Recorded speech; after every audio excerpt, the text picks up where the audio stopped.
Judy Becker has a new book out called Beyond Toes, and it's a collection of patterns using Judy's Magic Cast On. I have a pattern in here called Bobsled Mittens, and this video is meant to help you get started.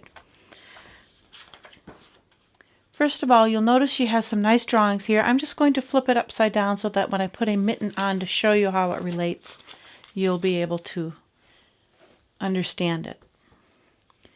Here's a pair of mittens I've been wearing for a year or so, and they're symmetrical and they have decreases working. And what you need to notice is that, according to the illustration here, the cast on occurs around the wrist, up the outside of the hand, and around the fingers. From that point, the mitten is worked inward toward the thumb, returning to held stitches where a top is worked and the bottom is worked, just like the illustration. Now she has another illustration for you that shows how the needles and stitches have to be set up for this. So I'm going to get started and then we'll refer to this and I'll make a real life image of what this looks like for you.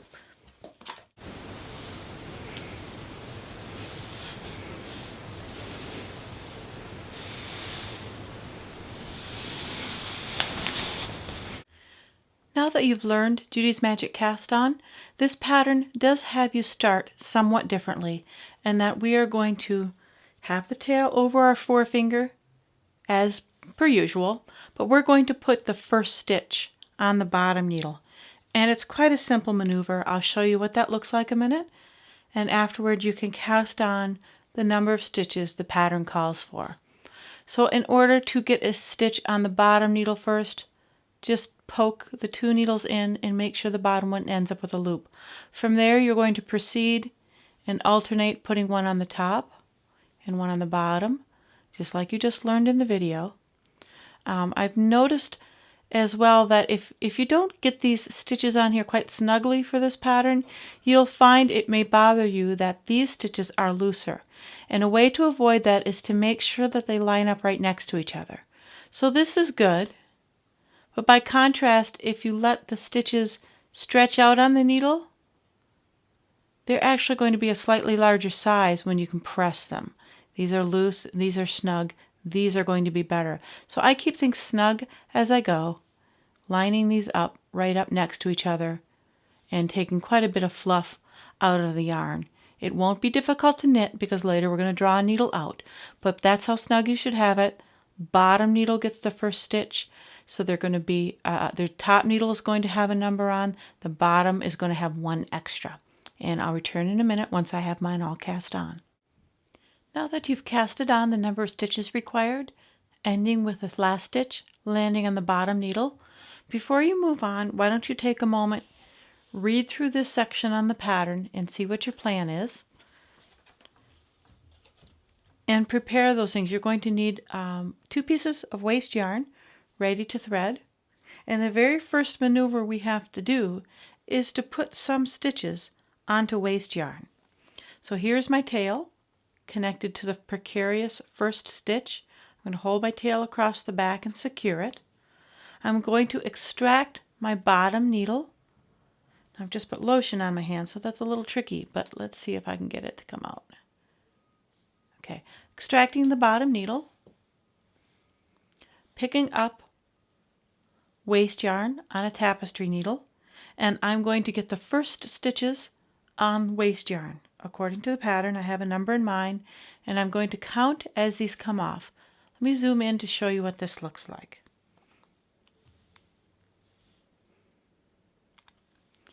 Now what I like to do is just shuffle them off the needle one at a time, and I count as I go. 1, 2, 3, 4, 5, 6, 7, 8, 9, 10. I do 10 at a time, and then I pull my yarn through just a little ways and do another 10.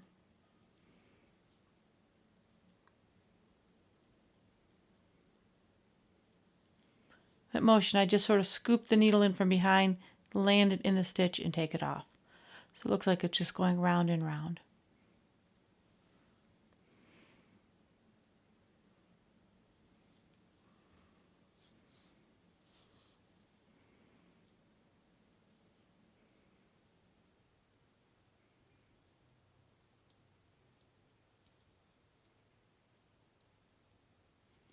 Now I have the number of stitches required on that waste yarn. I'm going to pull that through, and now I need a wider view here to show you what this looks like. I have some stitches on waste yarn. Across from them are stitches that are still on the needle, and I'm going to collect these together. I don't want them to fall off this needle, so I'm just going to push this back for a minute. Collect both ends of my waste yarn together with my tail. I may as well get my tail in a little bit of control here. And I'm going to just tie them all together in a loose, snug actually overhand knot. And I want to leave this waste yarn section big enough so that I can put my hand through it. That will help me try things on later. Once those are set, we're ready to begin knitting, and so we're going to join now for the first time. And in order to make that work, we're going to have to fold the section in half and extract the loop of our needle's cable out. This is to enable magic loop knitting. I'm going to queue up stitches onto the needle here. So now we're set up like so, and we're ready to knit. I'm going to find my working yarn.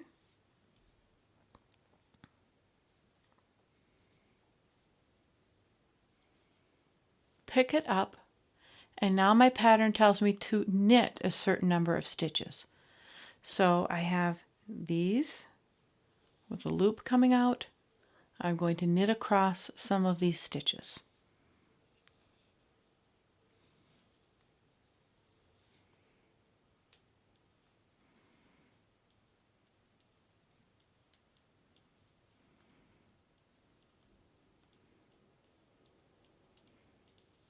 And I'll zoom in again for you just a little bit.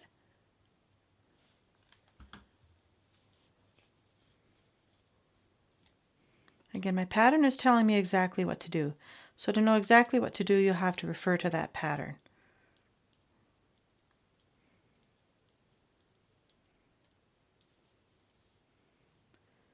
And I'm almost ready for the next piece of waste yarn. And so I'm going to get that ready. Let me count a minute.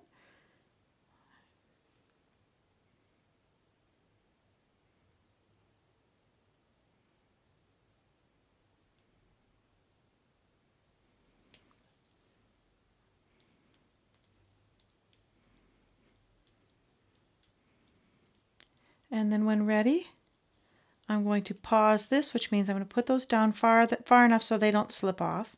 And I'm going to get ready to shuffle stitches off this needle now. So I need to get my second piece of waste yarn ready. And again, using that shuffling motion, I'm going to get another set of stitches out of the knitting queue to be put on hold. Now what happens to these later is that after you've finished knitting the body of the mitten, you'll return to these held stitches to make a mitten top and a mitten wrist or cuff. Now we're getting closer to that illustration that's on the page in the pattern.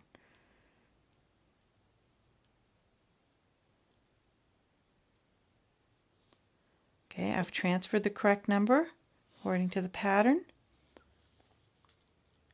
I'm going to pull my 12-inch piece of waste yarn through.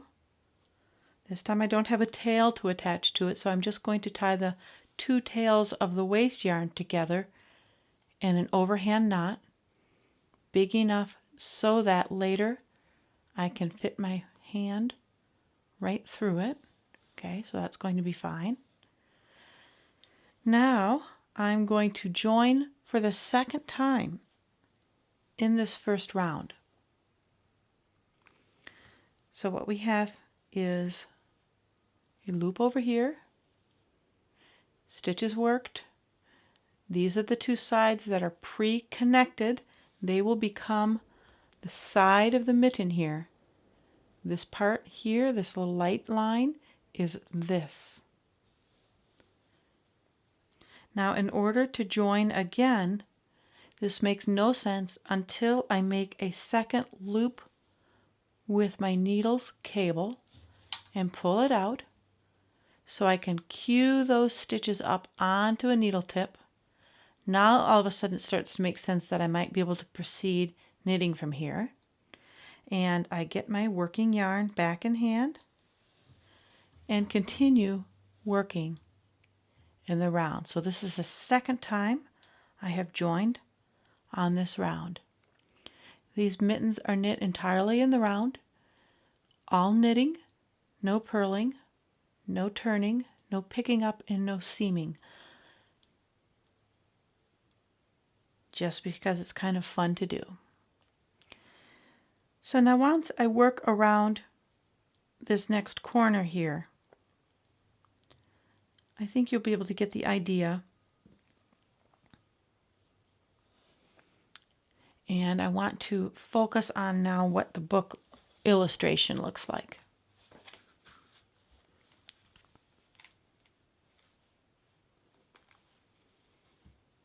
So here I am with my 2 needle tips. Okay, these are stitches I've put on hold. I've worked across, put some more on hold, and worked across. And now I'm ready to place a beginning of round marker and proceed through the directions. After a bit of knitting, what you'll see, I have one in progress here that I'll show you. And this one's going to be felted or shrunk. So when I put this on my hand, it will be too big because I'm going to shrink it later. But I'm just about to begin the thumb shaping portion of this pattern. Again, it will shrink to fit me later, but that's what that starts to look like on your hand after you have done a bit of knitting in the round. And when we're all finished, we have that. So good luck with the bobsled mittens. Have some fun. Stripe it. Use whatever colors you like in solids or stripes, and I hope you enjoy it.